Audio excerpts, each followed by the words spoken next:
Selamat sore kawan global, apa kabar?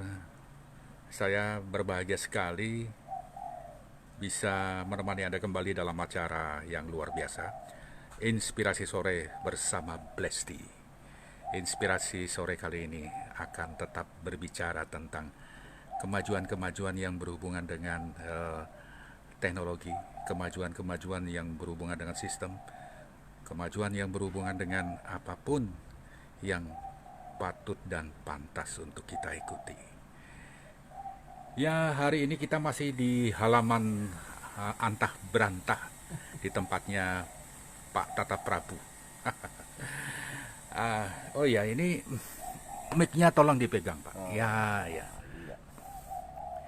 Nah, jadi pada hari ini kita akan banyak bicara sekitar ekonomi baru, sosial bisnis, ya. Tapi sebelum kita bicara itu, mungkin ada sesuatu yang saya tanyakan. Ini cincinnya baru ya, Pak ya? Ini Nah, ini ini jenis kecubung atau jenis apa? Wah, ini jenis apa ya ini? Nggak Ah, tahu saya jenisnya ini. dikasih. Pas kalau Ya, Bapak tidak tahu berarti dikasih. pasti dikasih. Ah, Dikasih dong. kalau Bapak dikasih dan saya minta lagi untuk saya, pasti Bapak nggak ngasih. Nggak ngasih, orang dikasih saya kok. Pasti mahal nilainya. Nggak, pasti. Iya, pasti ya, Pak ya. Oke. Dan di samping itu, ide juga mahal ya, Pak ya. Ide mahal. Berapa satu ide harganya? Wah, sama Iya. dengan ini mahal nih. Hah? Ini mahal juga nih. Mahal ya? Ah. Untuk pentungan. Iya. Ya, sementara kawan global, selamat sore sekali lagi. Jadi acara ini di relay, layarnya di relay dan dimasukkan dalam sebuah sistem software Global FM Bali. Medsos. Ya, sehingga acara ini bisa disebarluaskan seantero Nusantara, seantero dunia. Dan juga yang paling penting dari siaran ini, tentu saja kita ingin Anda berinteraksi.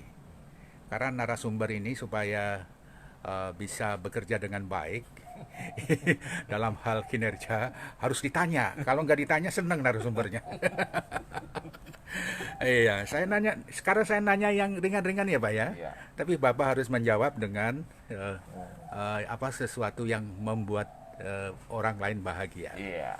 Karena kita bicara ide, kita bicara inspirasi. Inspirasi. Ya, ya dibuka dulu. Wah, ternyata ganteng juga. Alhamdulillah. Suaranya juga kayak suara penyiar ini. Ini Bapak nyaingin saya ini. Nggak boleh gitu, Pak. Sekalian jadi penyiar ya. Oke. Pak, kalau bisa tahu, Ya. Bapak Tata Prabu Disruption Planner. Planner. Planner ya? Planner. Planner ya. Itu kenapa apa namanya? Pangkatnya itu. Oh, titelnya itu ya. Titelnya itu. Selamat pagi, selamat sore, kawan global dimanapun Anda mendengar acara kami di seluruh dunia. Senang sekali bisa jumpa lagi akhir pekan ini bersama-sama dengan para pendengar tercinta. Dan pertanyaannya sahabat saya berobrol mengenai disruption planner ini adalah sesuai dengan apa yang terjadi terhadap perubahan yang sudah melanda dunia, bahkan di Indonesia pun sudah mulai terasa. Perubahan itu disebut lagi dengan sebutan disruption, yaitu sesuatu yang lebih berkualitas, lebih mudah, tetapi dengan harga yang lebih dan semakin murah. Nah, pelaku-pelakunya, sistem yang dibuat, perilaku pola perubahan itu disebut dengan disruption planner. Jadi kalau Jadi Bapak ini pelaku. ya pelaku praktisi lah, Praktisi. ilmuwan dan praktisi. Jadi kalau dilihat dari riset yang dilakukan oleh McKinsey Corp International, dikatakan bahwa tahun 2030 di Indonesia ini akan terjadi perubahan besar, di mana akan hilangnya 23 juta pekerjaan yang ada sekarang ini, tetapi akan terganti dengan 27 juta pekerjaan baru di bidang pekerjaan yang sangat berbeda. Iya. Salah satunya namanya disruption planner. Iya. Gitu. Kalau saya bisa memohon dan berharap, tolong Pak diusahakan pekerjaan penyiar dan kesukaan saya di dunia penyiar itu jangan dihilangkan, Pak. Kalau itu dihilangkan, Bapak siapa yang mewawancarai, Pak? Wawancara sendiri ya. Ya, Kalau ya. Bapak mewawancarai sendiri lucu, Pak. Betul. Nggak akan hilang itu kayaknya. Nggak akan hilang, ya. Malah mungkin nambah kali. Iya. Nanti Bapak wawancarai sendiri ditanyain yang enak-enak aja, Pak. Tanyain susah-susah nggak pernah. Nggak usah ditanya. Ini Pak, saya mau bertanya yang gampang-gampang dulu. Iya. Dan saya kira dari awal sampai akhir gampang semua. Iya. Mudah-mudahan. Dan tidak ada pertanyaan yang bagus. Yang ada adalah pertanyaan yang biasa-biasa saja. Ya, jadi kawan global, sebelumnya saya informasikan Anda yang ingin bertanya bisa menggunakan nomor HP narasumber ya. Bisa online langsung, bisa on air langsung di nomor 0812388138. Sekali lagi 0812388138. Acara ini bekerja sama dengan Blesti, teh hitam Blesti, produk PT Cakap, kerjasama Global FM Bali dengan PT Cakap Jakarta, dan juga produk Blestinya. Banyak produk turunan yang lainnya. Nanti kita akan menikmati Blesti ya Pak ya. Nah, itu yang paling penting. Nah, enak zaman sekarang itu. Kalau kita di hujan-hujan seperti ini, harus cari sesuatu yang hangat. Iya. Dan temanya juga hangat ini Pak. Iya, betul. Ekonomi baru sosial bisnis. Iya. Sebenarnya kalau kita bicara tentang sebuah ekonomi baru sosial bisnis, berarti ada sistem lama yang bakal tidak dipakai. Dan kemudian ada masalah bisnis yang dulu berbasis sosial dan profit tidak akan dipakai lagi. Atau bagaimana? Silahkan dijelaskan dulu. Jadi kembali pertanyaannya biasa-biasa saja. Iya. Oke, baik. Ekonomi baru itu artinya fokus daripada perilaku ekonomi yang berubah. Kalau yang lalu, sebelum terjadi revolusi industri yang ketiga ini, fokus ekonomi adalah fokusnya kepada 20-80%. 20% ini kebanyakan mereka adalah kapitalis. Sisanya 80% kebanyakan. Jadi yang lebih diuntungkan itu adalah orang-orang yang memang punya uang, orang-orang yang sudah besar, maka semakin besarlah dia dengan sistem kapitalis atau liberalisme itu.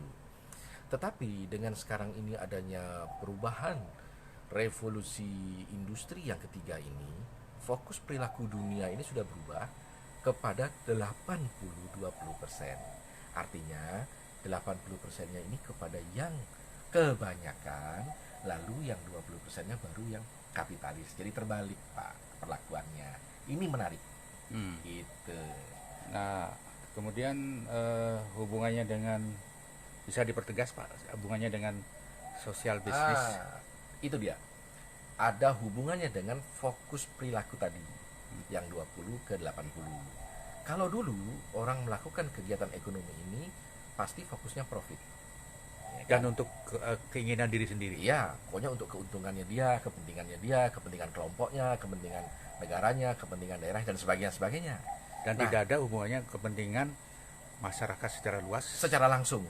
Ya, kalau secara luas ada, secara langsung tidak ada. Nah, sekarang perilakunya berubah.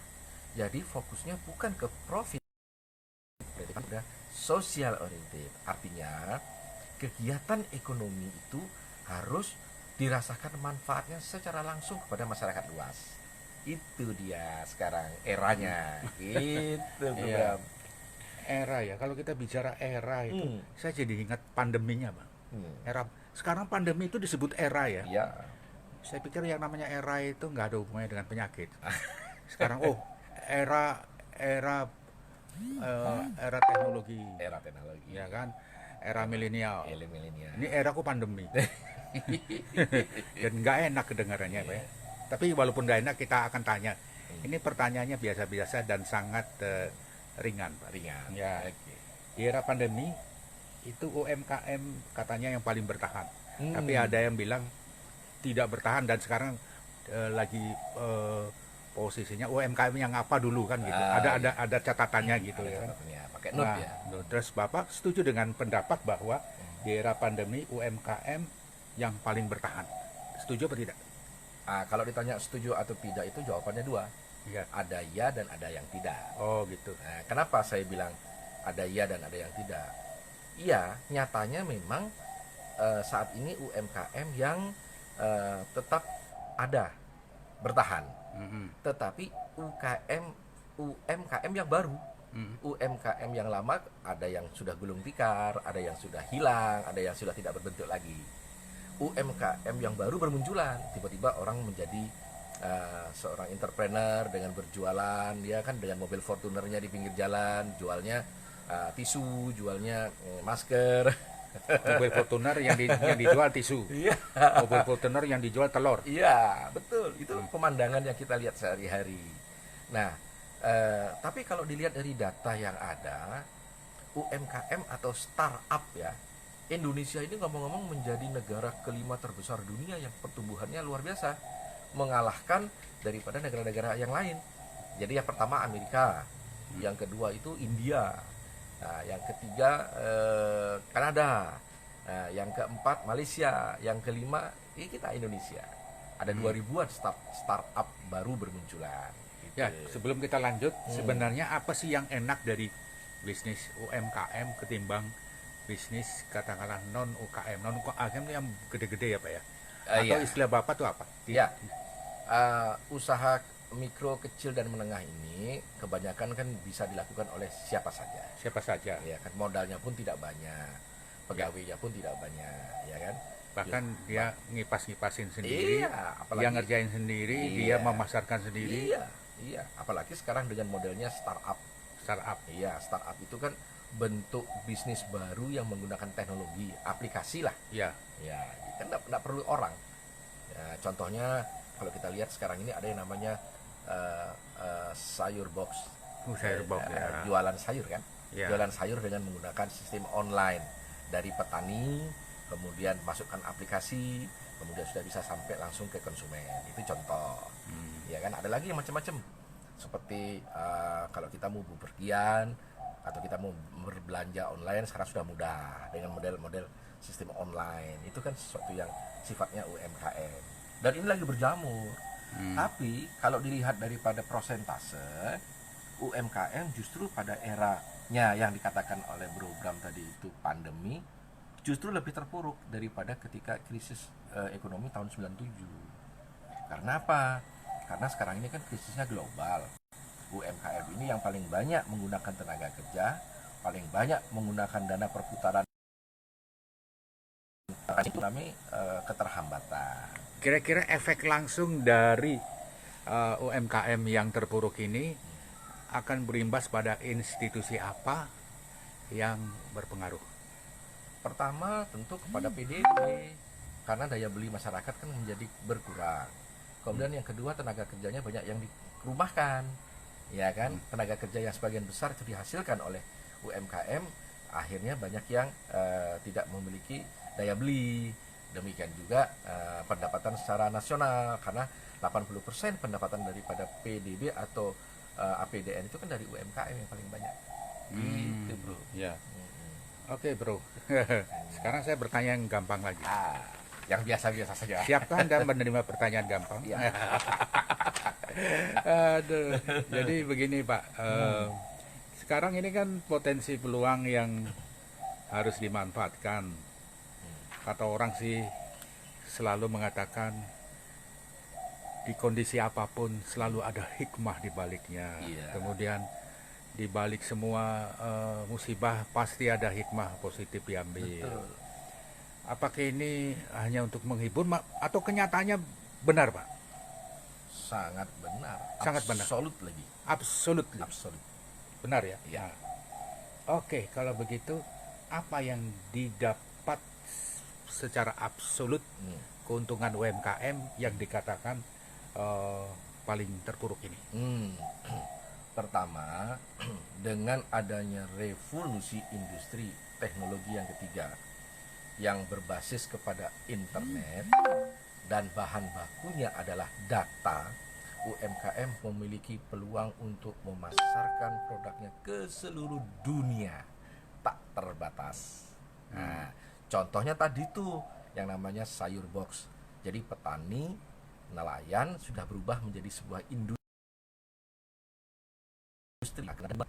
industri pertanian dengan adanya sistem teknologi online. Iya. Gitu. Terima kasih untuk Ibu Siti Sumarlia yang sudah memberi komentarnya. Jadi Ibu Siti Sumarlia berkomentar di live screen-nya Global FM. Nah, kalau kalau ingin tahu bibitnya ya silakan live screen-nya Bram Wijaya. Salah Tapi satu tidak. daripada teknologi ya. Iya. Uh, Wah, nah ini ngomong-ngomong teknologi. Ya. Teknologi seperti apa yang cocok saat ini, Pak? Kalau tadi Bapak bilang tadi startup ya. Ya. Startup itu yang menguntungkan dan memberi dampak positif saat ini apa? Banyak.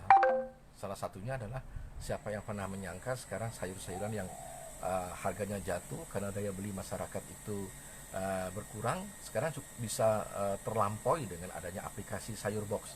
Sayurnya masih seger, diantar ke rumah, dan orang nggak repot lagi keluar. Sehingga era pandemi ini kan mengurangi berkerumun katanya. Nah, teknologi ini adalah salah satu yang menjembatani itu. Ini yang absolut. Betul juga, itu cocoknya bunyi. Absolut. Cek. Itu pertanda alam ya. Alam. Nah, pertanyaan berikutnya gampang saja. Apakah Anda percaya dengan pertanda alam? Oh ya, itu percaya sekali. Energi namanya. Energi. Ini Bapak seorang distraction tapi Iya. mencicipi energi juga ya. Harus. Energi seperti apa yang Bapak rasakan sehingga bisa memberi dampak positif dalam hidup? Pertama adalah energi positif terhadap diri sendiri. Contohnya di era pandemi ini, ya kan, semua membicarakan masalah COVID, ketakutan dengan COVID, ya kan. Padahal obatnya itu adalah pada diri sendiri. Kalau diri sendirinya itu positif, tidak mendengarkan hal yang negatif, maka imunitas tubuh akan berkembang dengan cakep sekali dalam tubuh. Itu salah satu contohnya. Iya ya. Kalau ini ada anak siapa ini? Sebentar.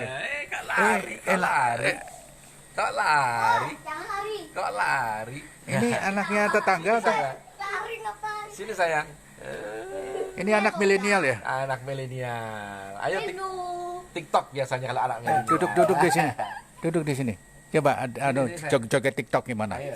Ayo, jaga TikToknya gimana coba?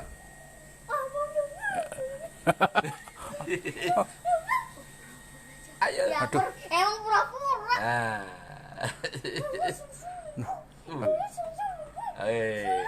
Beli susu katanya. Beli susu. Woi. Saya nggak tahu jawab. Minta susu ya.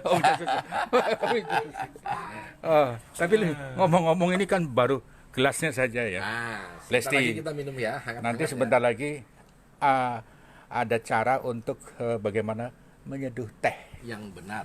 Ya, jadi peranan seduhan teh dalam globalisasi. Globalisasi. Sok-sokan aja. Dan di Global FM lagi ya. Oke. Oke. Nah, saya ngomong-ngomong Global FM, Pak. Coba perdengarkan promo di Global FM. Oh gitu. Ini. Iya, Ayo. promo di Global FM Oke. tadi. Oke. Agar kawan global bisa tahu kenapa kita ini selalu mempromosikan promo acara sebelum acara dimulai. Karena pada dasarnya jangan sampai ketinggalan. Bersama Lesti. Hari Jumat 4 Desember 2020 pukul 16 WITA.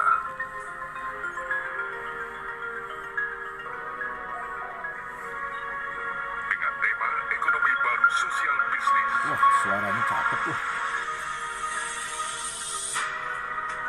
Sukses untuk sebuah solusi.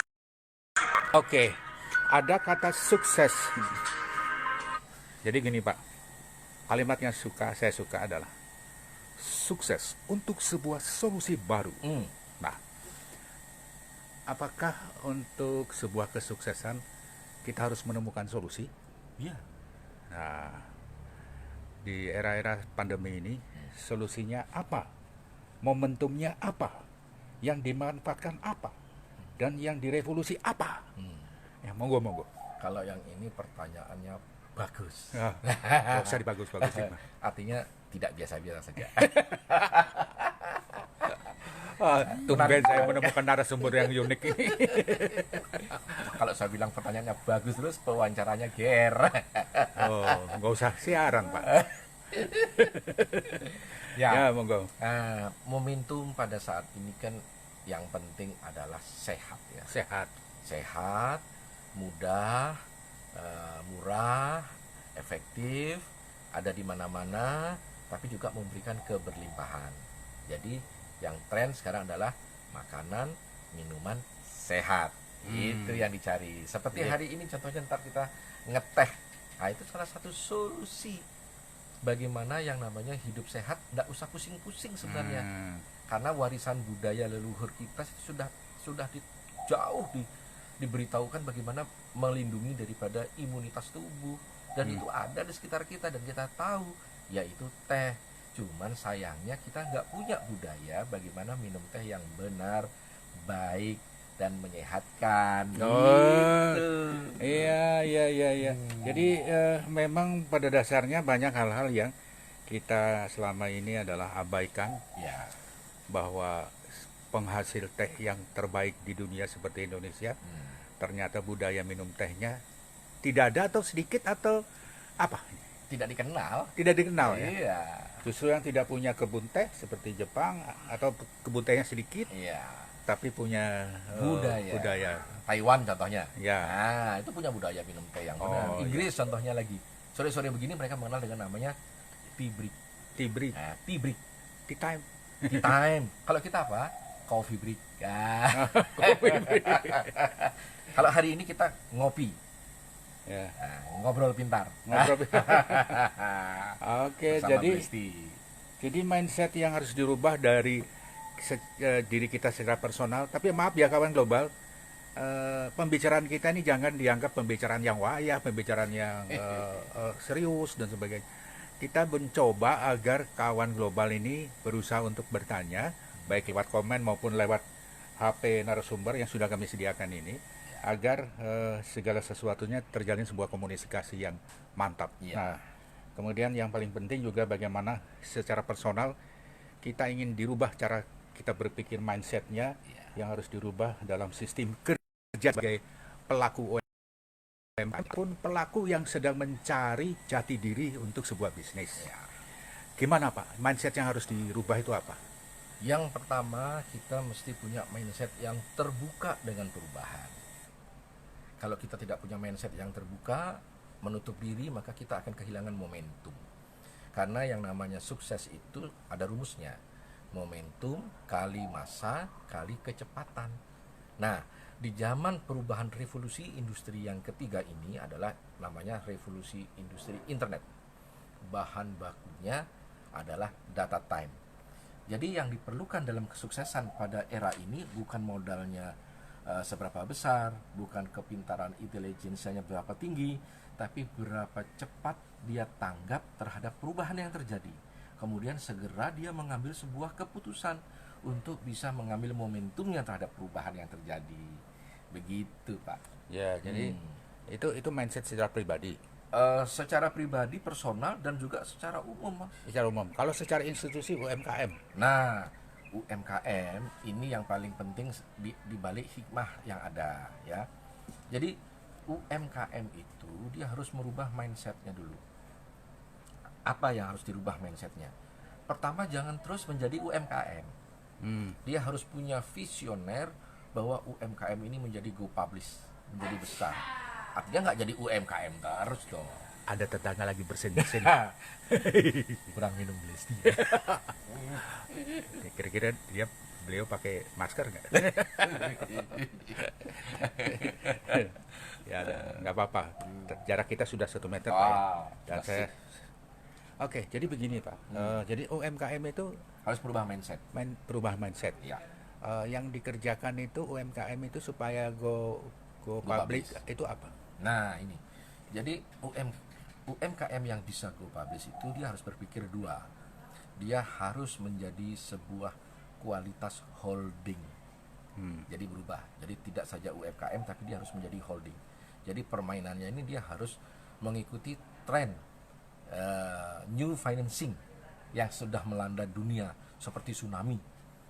Gitu. Jadi UMKM ini harus berani, Oh harus gitu. berani untuk membuat suatu terobosan, out of the box namanya kan, Oh, iya. harus keluar daripada apa yang menjadi pikiran saat ini. Gitu. Tapi ngomong-ngomong, Bapak tahu api? Api, iya. Tahu api kan tahu. di kompor itu? Hmm. Api zaman sekarang itu kepanasannya sudah kurang. Oh, iya. Nilai panasnya sudah kurang. Bahkan tidak panas ya. Bahkan untuk menjadi panas dan bikin rodok air itu bisa lama. Maksudnya gimana? Buktinya tehnya nggak keluar-keluar. Tehnya mungkin masih digodok ya. tapi Enggak lah. tapi digodoknya 80 derajat saja, Iya, Pak. 80 Nggak boleh derajat. 100 derajat. Nggak boleh 100 derajat. Iya. Mudah-mudahan yang bagian konsumsi mendengar siaran kita ya. Mungkin dandannya yang lama kali. Bukan saya loh yang ngomong. Jadi bicara soal dandan, Pak. Iya. Harus didandani seperti apa UMKM itu Ya. agar orang pada suka bergaul bisnis dengannya. Ya, UMKM harus ngetren dengan apa yang terjadi tren milenial kan. Milenial. Nah, seperti contoh sekarang itu ada yang namanya kopi kenanga yang tanpa modal itu kan, modelnya lagi viral tuh. Terus makanan seperti apa yang lagi viral itu di Jawa Barat ya. Jadi salah satu makanan tradisional yang dibuat viral kemudian menjadi ngetren, bahkan antri sampai berkilo-kilo untuk belanjanya itu. Mang Ode ya, apa itu ya? Nah, contohnya Jadi seperti apakah antrian yang panjang itu sengaja dipamerkan atau ini sebuah strategi? efek daripada keviralan dunia medsos yang dibuat menjadi sesuatu penasaran. Iya. Jadi bagaimana caranya biar penasaran. Ada lagi yang namanya coffee, tetapi mereka pegawainya tunarungu, iya kan? Pemiliknya juga tunarungu dan ternyata besar. Kenapa? Karena dia mengikuti tren. Itu salah satu contoh. Tadi banyak sekali inovasi. Besar dalam hal apa? Besar dalam hal bisnisnya, bisnis, kemudian besar dalam inovasinya, kreativitasnya, walaupun ada keterbatasan mereka. Gitu. Tapi dalam segi skill mereka punya. Iya, tentu. Itulah yang dia harus dirubah.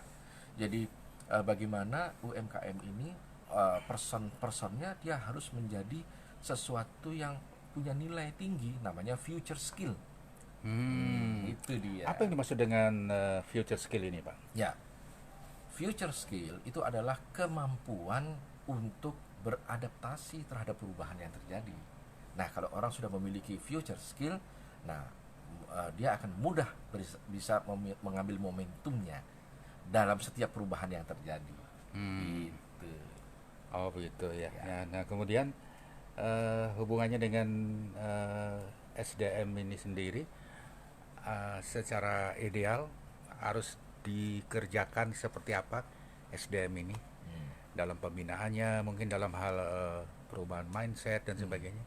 Ya, saya lebih senang menyebutnya terhadap perubahan ini adalah restorasi SDM unggul. Restorasi SDM unggul. Restorasi SDM unggul. Apa itu yang dimaksud dengan restorasi SDM unggul? Yaitu sebuah vokasi SDM yang memiliki atau menguasai 3 hal: soft skill, hard skill, dan social skill sebagai human being. Human being yang bagaimana? Pengalaman, situasi, kondisi yang baru, yang memiliki sebuah integritas. Integritas yang bagaimana? Integritas budi pekerti, integritas akhlak dan adab, etika yang sudah diwariskan kepada budaya leluhur kita. Rasa syukur kepada ilahi. Negara kita ini kaya loh. Gitu, bro. Jadi ya kalau begitu negara kita ini mestinya harus mengurangi hal-hal apa yang tidak produktif. Ada Bapak bisa jelaskan contoh-contoh hal-hal yang tidak produktif yang sebenarnya tidak perlu dan menghabiskan energi dan kita harus belok ke arah yang lebih produktif. Nah, ini pertanyaannya biasa-biasa saja. Ya. Saya berharap jawabannya biasa-biasa saja. Ya. Ini narasumber unik. Nah, yang tidak efektif itu Iya. Global FM sudah kasih contoh bagaimana yang namanya handphone dengan soft skillnya berupa FB-nya ini dimanfaatkan semaksimal mungkin untuk sebagai sesuatu yang berkualitas. Contohnya siaran kita hari ini yang ditonton dan yang didengar tidak hanya di Denpasar, tapi didengar tidak hanya di Bali, bahkan di seluruh Indonesia, bahkan dunia. Ini salah satu bentuk daripada kebermanfaatan teknologi tadi. Ya. Nah, di Indonesia ini kadang-kadang teknologi yang canggih seperti handphone, yang dulu kan tidak mengenal handphone. Dulu yang kenal wartel kan. Nah, wartel berganti menjadi handphone yang namanya Nokia atau Nokia berganti menjadi yang namanya BlackBerry kan. BlackBerry berganti juga sekarang yang menjadi Android. smartphone, Android. Sayangnya, penggunaan handphone kita di Indonesia ini paling tinggi di Asia. Dipakai nelpon 20%, dipakai nelpon hahihi hu. 80%-nya apa yang kita gunakan terhadap handphone itu tidak ada hubungannya dengan yang 20%. Jadi nggak efektif. Nah, jadi gitu pertanyaannya, Bro. Jadi soal Jawabannya. memegang HP pun kita harus dilatih ya. Ya, megang HP pun harus dilatih. Oh. Seperti iklan yang tadi kan. Nah, karena ke depan HP akan berubah tuh. Wah, iklan tadi kayak apa sih? Iya kan canggih tuh. Canggih banget tuh Global FM bikin iklannya ya. Ya, itu kerjasama Kerjasama ya. kerjasama dengan dunia maya. Nah, dan sekarang masanya dunia maya. Ya, ini Maya ini yang masalahnya Bu Maya ini belum datang untuk bikin teh ini. Bu Maya bentar lagi datang ke sini. Bentar lagi Demo datang. dia ya, kasih Demo. tahu sama kita gimana caranya menyeduh teh yang baik. Mungkin sengaja dibikin lambat ya. Biar penasaran teman-teman. Tapi udah mulus nih perut saya. Biasanya minum teh setiap jam. Gitu ya. Wah, sudah maniak ya. Luar biasa. Pak, rezeki. Bagi Bapak rezeki itu apa sih artinya? Rezeki itu bagi saya artinya sebuah hidayah dari Sang Maha Pemberi. Ya, itu secara spiritual ya, Pak ya. Iya. Nah, kemudian kalau secara nyata, sosial, rezeki itu apakah harus dijemput atau dibiarkan untuk mendatangi kita, atau ada cara yang bisa memberikan manfaat Iya. langsung? Rezeki itu ada berbagai macam bentuk. Jadi rezeki itu tidak melulu uang ya. Rezeki itu seperti hari ini kita bisa ngobrol, kita bisa berbagi interaksi, itu rezeki. Rezeki memberi juga akan kembali lagi akan diberi. Nah, rezeki itu sudah ditentukan, sudah diatur, sudah Ditetapkan ya. ditetapkan. Jadi tidak akan pernah kesasar. Iya, ya. Jadi sudah ada keputusan. Kalau di keputusan di dunia sudah ada deregulasinya, keputusannya, ya. dan itu sudah menjadi sesuatu yang memang harus dijalankan ya. Ya, salah satu contoh mau tahu nggak rezeki Apa seperti itu? apa? Apa Coba lihat pohon mangga di sampingnya Pak Bram tuh. Buahnya lihat. Wah, itu rezeki. Dan Itu- belum tentu buah-buah itu jadi ya. Ya, belum terjadi ya. Iya. Itu ada bunga masih, Iya. terus ada malah jatuh, Iya. kena makan kelelawar, Iya. Kena ma- angin, kena berguguran. angin, dan yang jadi itulah yang kita makan ya kan? Iya, dan itulah yang disebut dengan pemenang. Oh gitu. Iya, yang jadi mangga itu pemenang ya. Pemenang yang sudah ditentukan. Ya, dalam satu pohon aja sifatnya macam-macam ya, Pak. Ya? Betul. Ada yang ogah untuk hidup, ada ada yang ogah minum teh. Ya. Ada yang mati di tengah. Jadi urusannya ke teh terus sih. Saya ke Belum datang-datang soalnya ya. ya. Terus ini ada juga yang menganggap bahwa itu teori, lebih baik sesuai dengan apa ya keinginan saya. Nah, sebenarnya dalam hidup itu apakah kita perlu belajar sama orang atau kita harus yakin pada diri sendiri? Wah, itu menarik nih. Ada kata-kata yang menarik yang saya pernah dapatkan seperti ini. Ketika Anda percaya kepada Tuhan, Anda sudah setengahnya berhasil. Percaya pada Tuhan. Ya, Anda sudah setengah berhasil. Tetapi ketika Anda percaya kepada diri Anda sendiri, Anda sudah 2/3-nya berhasil. Nah, itu kalimat yang menarik. Gitu, Bro. Kalimat yang baik dan memang harus dijalankan ya. Iya. Berarti kalau Anda dan kita semua tidak percaya adanya kekuatan yang di atas, kita sudah apa? nggak percaya berarti nggak setengah berhasil, belum boros setengah. Boros ya. Nah, nggak akan berhasil kalau nggak percaya. Nah, dalam berbisnis ini apakah kita harus selalu menerapkan konsep-konsep seperti itu? Iya, tidak saja dalam bisnis, di dalam perilaku kehidupan, apalagi di era globalisasi yang namanya pandemi ini. Prinsip-prinsip seperti itu sangat mutlak dan sangat penting harus diterapkan. Jadi kalau kita sudah pesimis, Iya. ketakutan, kita down, ya sudah, imunitas tubuh berkurang. Begitu imunitas tubuh berkurang, nggak usah kena COVID, virus yang lain pun akan kena juga, gitu. Oh, gitu ya. Iya. Iya. Ini Bu Maya sudah keluar. Apa sudah? Ini Bu Maya datang. Bu Maya bawa teh. Nah, Cara gitu. menuangkan teh Blesti. Wah, cara menuangkan teh Blesti. Iya. Meminumnya, cara menuangkan, ditaruh di tutupnya, Oh, nah, terus ditaruh di atas, nah, sampai rata. rata penuh. Ya, Rata tipis sampai penuh ya. tipis penuh, ya, yang nggak usah terlalu banyak. Ya. Nah, ini udah sedang. Wah, tuh disambut cecek. Nah, kemudian itu ini cukup segitu. Ini kan nanti sudah turun ya, ini tehnya. Tehnya tuh. Jadi teh ini bubuk loh, bukan cair. Ya, Teh bubuk ini. daun ya, Daun. bukan bubuk, Daun. daun ya. Daun Jadi teh. cara menuangkan teh di gelas. Nah, oke. Jadi setelah itu Ini kan sudah kita ada. buat yang penuh itu di jar ya. Iya.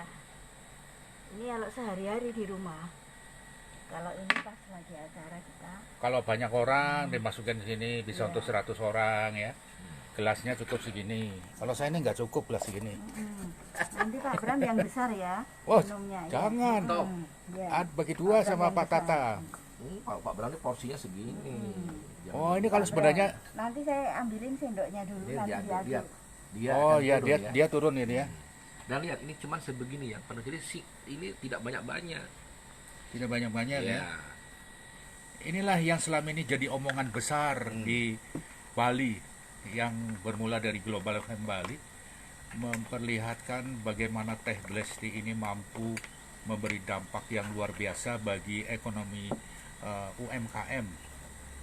Nah, apakah Blesti ini bisa disebut para pebisnis membernya UMKM, Pak? Iya. Ini malah bukan lagi UMKM tapi startup. Startup ya? Iya. Kenapa saya sebut dengan startup?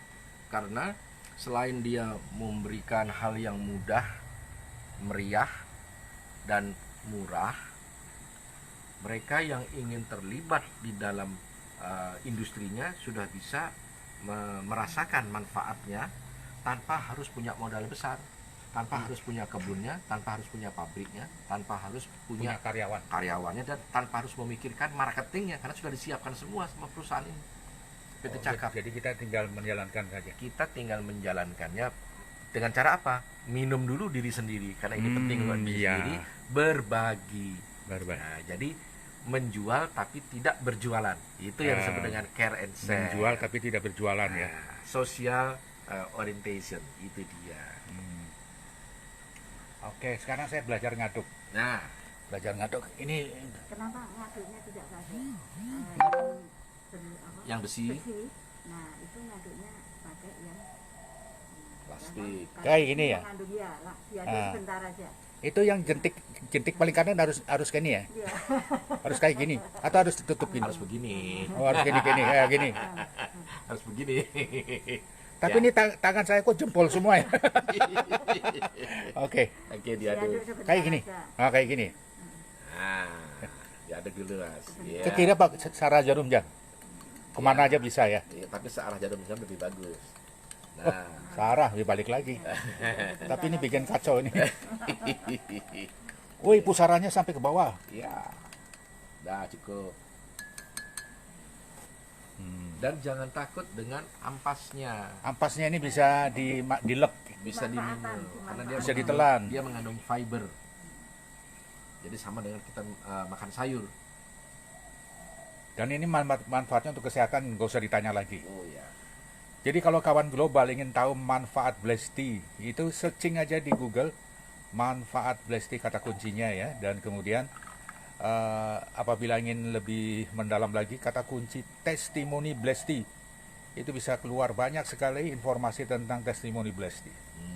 Ini program boleh TJP yang kecil. Bukan kan yang besar. Ya sebelum yang besar, yang kecil dulu kalau mau enggak apa-apa. Ya, saya pengen yang ada ampasnya, tapi nanti. Oke. Saya yang pengen sudah jadi. Tapi ada yang menarik lagi.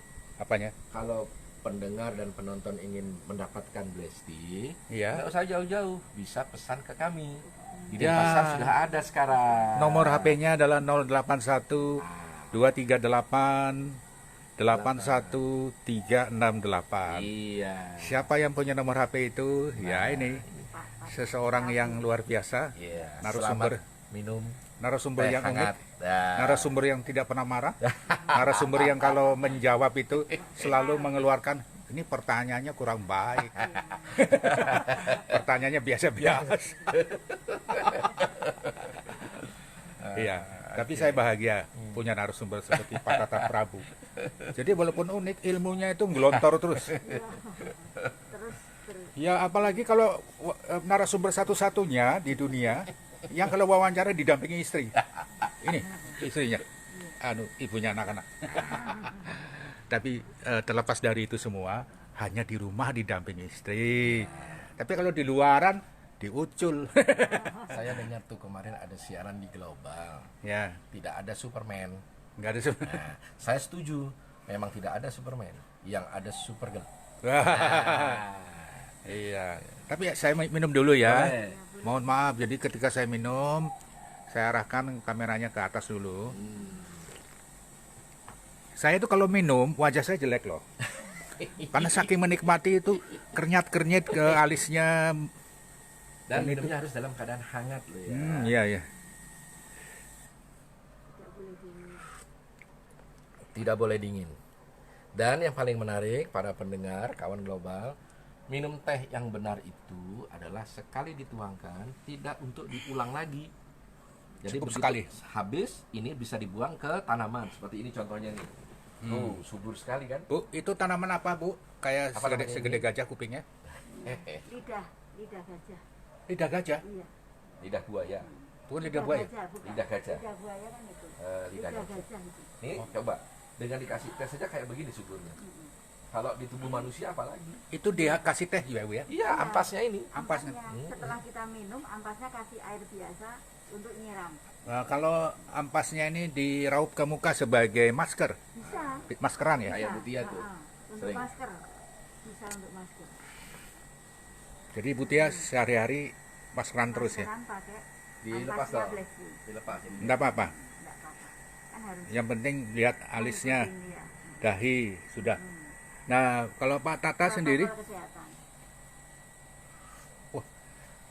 nikmat sekali. Dan minum ini paling sedikit seharusnya 4-5 dalam sehari secara reguler. Karena teh ini bukan obat. Teh ini adalah membuat antibodi tubuh kita sehat, kuat, dan membuat strong. Ya, jadi kawan global, Anda pasti sudah mengetahui setelah searching di FB, ya di mana FB juga bisa searching testimoni dari Blesti, bisa di Google juga. Dan yang paling penting adalah Anda pasti akan bisa mengetahui bagaimana sebuah sistem dari bisnis kita yang saat ini sudah tidak memerlukan lagi, tidak perlu merekrut karyawan, tidak perlu ngontrak ruko dan sebagainya. Semua sistem sudah disediakan. Iya. Dalam dunia bisnis ini, di era disruption ini, apa namanya, Pak? Namanya disruption planner. Disruption planner. Ya, itu salah satunya. Jadi bagaimana terjadi perubahan yang disebut dengan new retail. Nah, jadi sistem new retail ini adalah sesuatu yang sangat besar perubahannya. Iya, iya. Yang membuat startup sekarang ini di Indonesia menjadi 2.000 lebih. Oh, begitu ya. 5 besar kita terbesar di dunia. Gitu, Pak. Kemudian kalau begitu bisnis yang ideal di era saat ini sebenarnya apa ini, Pak? Karena di sini ada yang sudah pengalaman, yang belum pengalaman, Jadi yang ideal yang sudah pengalaman apa, yang belum pengalaman apa? Bisnis yang ideal itu saat ini adalah bisnis yang nggak ditanyain terus. Oh iya, kalau gitu pemirsa, sampai di sini saya menemani Anda. Artinya, Isin aku. artinya Iya. bisnis yang ideal itu adalah bisnis yang dijalankan. Dijalankan ya. Nah, ya ta? Jadi jangan dipikirin terus, dijalankan. Itu yang pertama. Terus bisnis yang lagi ideal sekarang ini ada 5. Pertama yang menduduki peringkat utama adalah makanan dan minuman. Nah, salah satunya teh, ini minuman. Nah, ini menarik sekali. Iya. Dan sehat, minuman yang menyehatkan, Iya. yang lagi dibutuhkan.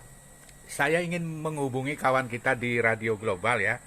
Apakah Ibu Sika Purnama monitor? Nah, karena sebenarnya kendali ini ada di Ibu Sika Purnama. Ya. Beliau seorang perempuan yang mengendalikan sistem software di studio, sehingga siaran ini Bisa berlangsung. bisa menyebar the power of link-nya. Oh, oke. Jadi Ibu Sika bisa menghubungi nomor HP Pak Tata Prabu. Kami ingin mewawancarai Ibu Sika Purnama. Kalau mendengar, kalau nggak mendengar ya nasib. Atau Bapak punya nomor HP-nya Ibu Sika? Itu yang saya nggak punya. Nggak apa-apa. Sebenarnya saya mau tanya kepada Ibu Sika itu, apabila di studio itu ada yang masuk komen, Nah, tolong dibacain. gitu. Nah. Artinya di Global FM Di ya. Global FM-nya ada komen, tolong dibacain. Gitu ya. Nah, karena apa? Screen kita ini kan di monitor. Oh, didengar juga ternyata. Oh, ini dari Taiwan ini. Menarik. Ya. Selamat sore Ibu Armayani yang selalu setia memantau acara ini dari negeri yang nun jauh di sana. Selamat sore Pak Tata, selamat sore Bli. Mungkin saya minta pertimbangan atau Pak Tata bisa meluruskan ya Pak. Boleh. Selama ini saya menganggap kenapa UMKM di Bali itu kalah bersaing. Selama ini kan kita lebih mengejar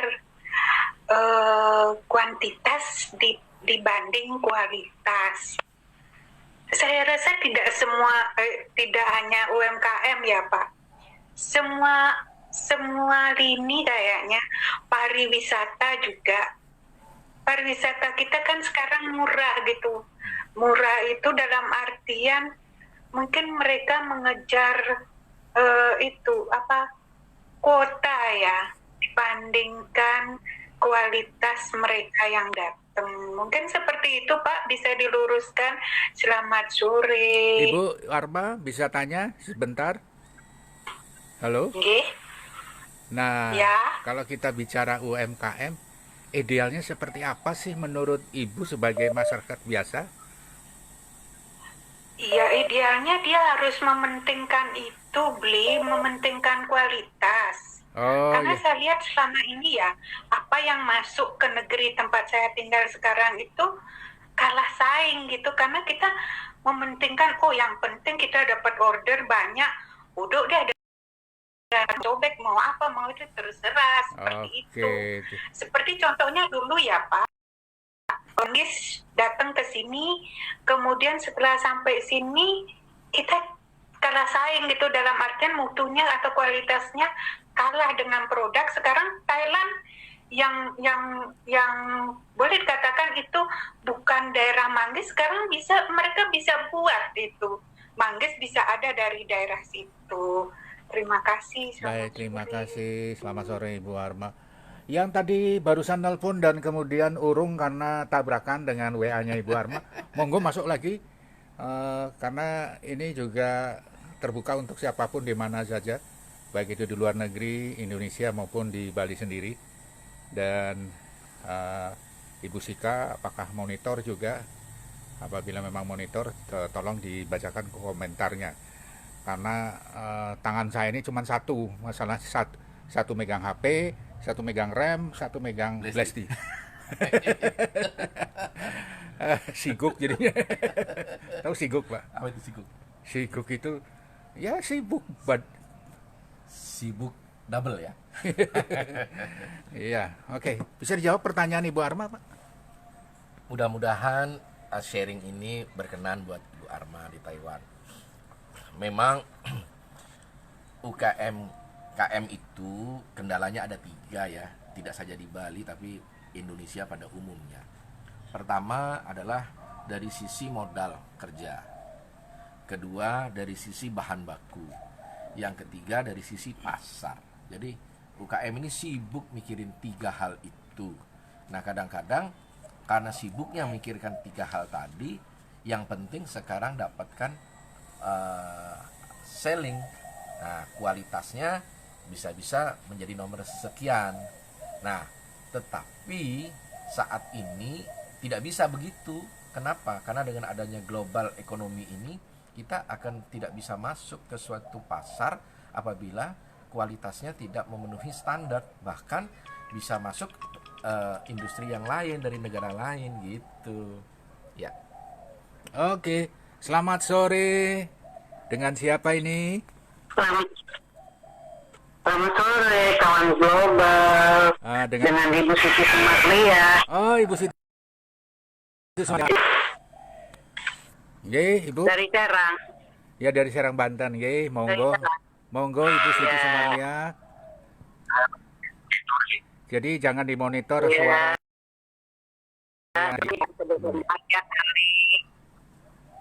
Ya, pertanyaannya sederhana. Untuk Ibu, jangan monitornya dengar, langsung dari HP-nya Ibu.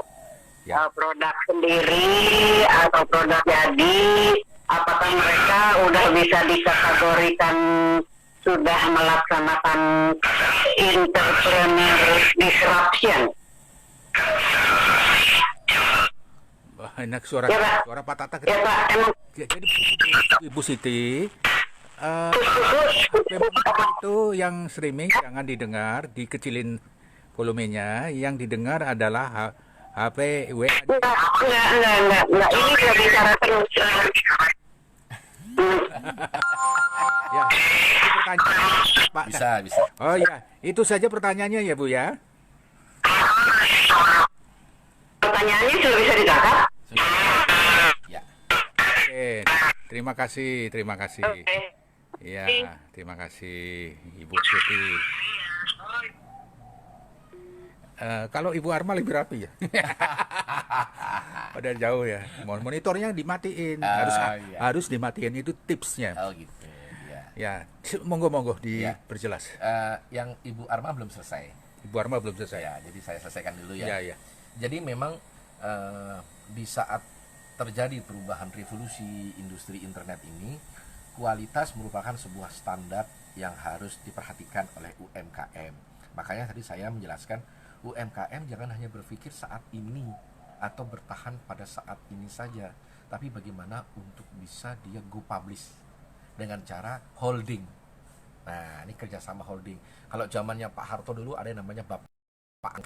Nah, jadi seharusnya sekarang ini adalah kesempatan kita untuk saling bahu-membahu, bergotong royong untuk menguatkan UMKM ini dari sisi segala hal, baik itu permodalan, baik itu kualitas, maupun dari sisi pasar. Dan sekarang sudah dimulai dengan pemerintah berbagai macam kebijakan untuk membuat UMKM ini menjadi tuan di rumahnya sendiri, dan itu sudah terjadi walaupun belum menyeluruh ya gitu Bro Bram.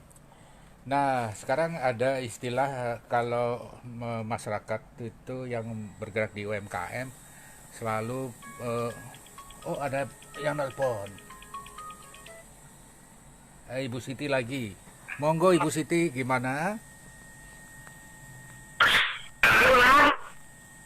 Ulang lagi pertanyaannya.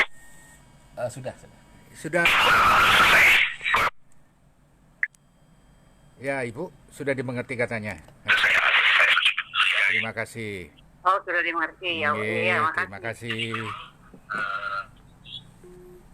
Nah, sekarang pertanyaan Ibu Siti Sumarli. Ya, pertanyaan Bunda ini luar biasa bagus. Bagus ya. Ya, karena pertanyaan yang sangat natural dan dipertanyakan juga oleh mereka di luar sana. Apakah industri milik sendiri yang saya punya, saya bikin kue ini sudah menjadi disruption?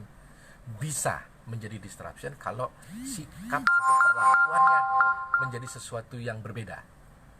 Jadi tidak saja dijual secara offline, tapi dengan cara online.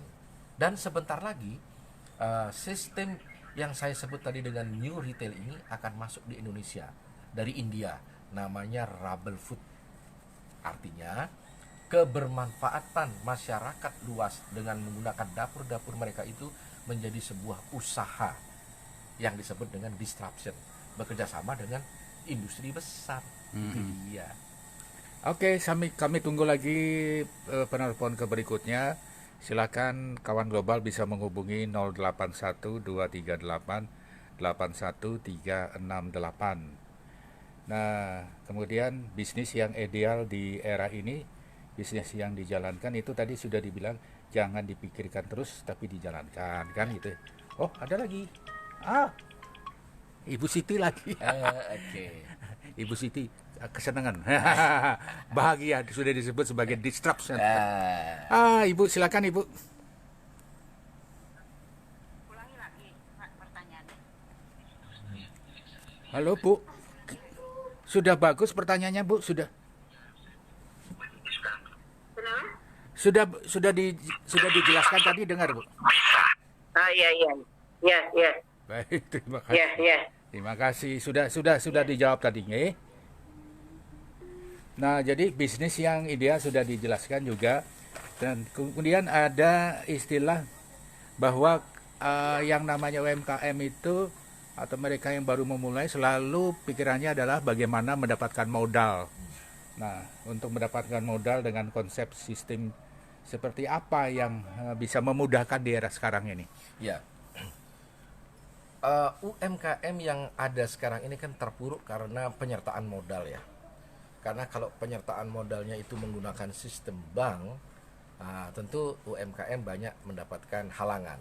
Karena sistem bank itu harus mempunyai sikap prudent atau kehati-hatian. Jadi harus ada jaminan, harus ada perputaran usahanya, harus ada bunga dan sebagainya. Itu pertama. Yang kedua, kalau dia bekerja sama dengan retail besar, sayangnya adalah retail besar ini baru membayarkan uangnya secara cash kepada produk yang ditawarkan kepada UMKM itu 3-4 bulan kemudian, sehingga UMKM akan merasa kesulitan untuk memutar modal kerjanya menjadi sebuah industri yang berkelanjutan. Nah, dengan adanya perubahan di new revolusi industri ketiga ini, ada yang namanya new financing. Apa itu new financing? Ada dan bunga, bahkan tanpa harus dikembalikan. Kok bisa Pak? Bisa. Ya, karena sistemnya ada dua. Pertama, terus. Karena yang pertama itu dia sistemnya adalah bagi hasil, profit, bagi hasil, ya.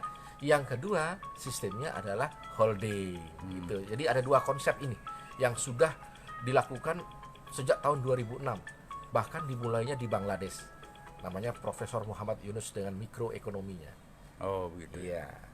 Nah, kemudian di Indonesia ini juga kalau kita menggunakan gerakan ekonomi yang berhubungan dengan sesuatu yang tanpa dikembalikan, itu kayak apa sih sebenarnya? Penjelasannya secara detail dan Ya, tanpa dikembalikan. Jadi holding berada di tengah-tengah. holding berada di tengah-tengah. Holding yang berada di tengah-tengah, dia membayar cash produknya UMKM. Berapapun yang UMKM bisa sediakan produknya. Kemudian holding akan memberikan hutang kepada retail. Jadi si retail ini yang dihutangin sama holding, UMKM-nya dibayar cash. Gitu. Nah, dari holding itu, holdingnya mendapatkan keuntungan bahkan 10% dari retail, sehingga sama-sama diuntungkan. Pemilik modal diuntungkan 10%, UMKM diuntungkan dengan dibayar cash di depan. Bagaimana dengan bunga? Tanpa bunga? Tanpa bunga dan tanpa dikembalikan. Oh iya, ini bagi kawan global yang belum mudeng, saya akan mewakili ketidakmudengan kawan global. Iya. Nah, ini untungnya dari mana? Untungnya dari Perusahaan. holding. Holding itu untungnya. Jadi UMKM ini go publish. Oh ya. Makanya kebanyakan usaha di Indonesia ini kadang-kadang terjebak di dalam sistem bisnisnya. Makanya ada istilah mengatakan, are you businessman or are you busy man? Seorang businessman nggak sibuk-sibuk amat. Gitu. Nanti lama-lama ada lazy man. beda. Beda. Udah nggak usah dipikirin lazy itu.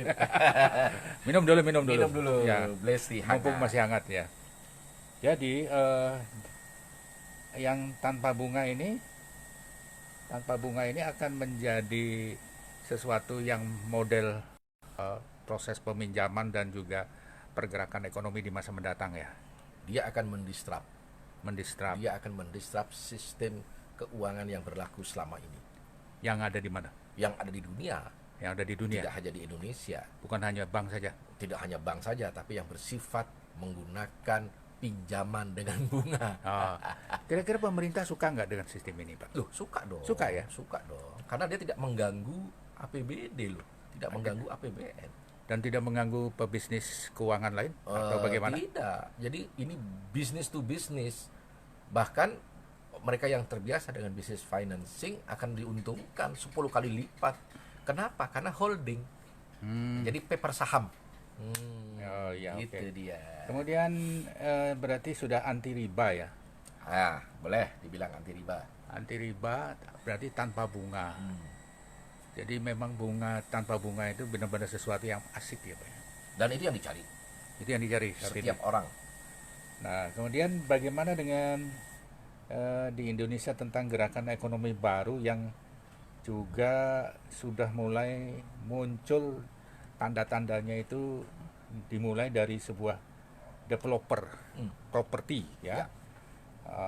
Dan ini hubungannya dengan social business ini seperti apa? Ya. Nah, ini pertanyaannya bagus. Oh, biasa Pak menurut saya. Kita nih mulut urusan bagus dan tidak. Yang ini saya acung jempol ini. Iya, jempolnya mana Pak? Saking saya acung jempol, saya mau bertanya lagi Pak. Oke. Kok bisa sih nanya sebagus itu? Persoalannya adalah temanya. Ya. Temanya ada sosial bisnis. Gitu. Nah, dimulai dari bisnis apa sosial bisnis itu? Sebenarnya sudah dimulai Tom Shoes di Afrika. Itu yang menjual sepatu, satu pasang sepatu gratis, satu pasang sepatu untuk disumbangkan. Jadi get one free one. Itu sudah dimulai sejak lama, namanya Tom Shoes. Lalu Muhammad Yunus itu dengan Micro Economy Bank, di mana nasabahnya adalah ladies atau ibu-ibu rumah tangga, dipinjamkan tanpa bunga, tanpa jaminan. Sudah berjalan. Ibu Tia mau Bu? Mau? Suka? Oh, pantesan. Semua orang kalau dikasih pinjaman uang tanpa bunga senang. Nah, bagaimana dengan sistem yang sudah berjalan Pak? Sudah kadung berjalan, sudah kadung dicicil dan sebagainya, tapi kita ingin update lah. Apakah bisa dipermudah atau dirubah menjadi bunganya hilang? Iya. Bisa nggak? Ya, itu arahnya nanti. Yang KPR ya, yang sudah dengan sistem KPR yang sudah berlaku selama ini. Iya. Sekarang kan pertanyaannya kok kenapa developer yang menjadi role model kan? Iya. Nah, karena yang namanya perumahan itu di Indonesia khususnya menjadi kebutuhan primer. Sekarang ini makin orang banyak yang tidak punya rumah sendiri. Kenapa? Karena lahan mahal, harga semakin tinggi, tanah yang ada banyak yang dibiarkan, tidak dioptimalkan. Akibatnya yang besar semakin besar, yang kecil semakin terpuruk. Maka dimulailah dari sistem developer yang berakibat social business. Artinya apa? Beli rumah, gratis satu rumah. Gitu, menarik ini. Kalau ada orang, mari kita bicara, saya akan mewawancari orang yang pesimis ya Pak ya. Nah, orang yang pesimis, orang yang tidak percaya akan mengatakan, Di zaman sekarang mana ada sih yang gratis-gratis. Semuanya kan harus ada biaya. Ya. Selalu ada hubungannya dengan bayar walaupun sedikit tapi sering dan sebagainya. Nah, ini bagaimana dengan apakah pembelian rumah properti itu juga bisa berlaku untuk setiap orang kalangan siapapun? Iya. Setiap orang bisa. Dan sudah dimulai, jangan salah. Presiden kita yang terhormat Bapak Jokowi sendiri sudah buat tuh 1 juta rumah tanpa DP. Sandiaga Uno. Tapi kan tetap nyicil, Pak. Oh, tetap cicil. Nyicilnya pakai apa? Pakai duit dong. Nah, udah bener kan? Tapi Keluar nggak- duit. Tapi nggak pakai bunga. Oh, nggak pakai bunga. Jadi persoalannya nggak pakai bunga saja. Nggak pakai bunga dan mencicil harga pokok ya. Berarti benar di dunia ini nggak ada yang gratis. Tapi Benar. tetap ada kemudahan yang signifikan. Sistemnya yang dirubah. Sistem dirubah. Iya. Oke, kalau gitu tahulah. Oke, diminum dulu, Pak. Iya. Sebelum kita Sebelum akhiri. dingin, sebelum dingin. Karena dinginnya teh ini kurang lebih ada 1 jam. Iya. Dan kalau dingin sebaiknya jangan diminum. Diganti saja. Jadi ini teh blasde ini adalah bubuk ya. Ya, Teh daun bubuk. daun teh Daun. asli yang dicacah ya. Banyak orang bertanya ini apakah berupa serbuk, apa berupa Cairan. cairan. Itu daun teh asli dan dia bukan teh herbal ya. Tidak ada campuran, dia natural.